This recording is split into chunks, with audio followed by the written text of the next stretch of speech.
豚とイノシシ。夢の旧作。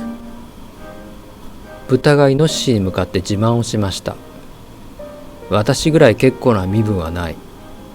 食べることから寝ることまですっかり人間に世話をしてもらって、ごちそうは嫌というほど食べるからこんなに太っている。人と喧嘩をしなくてもいいから牙なんぞは入りようがない。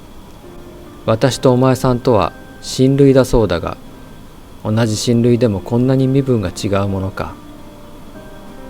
イノシシはこれを聞くと笑いました。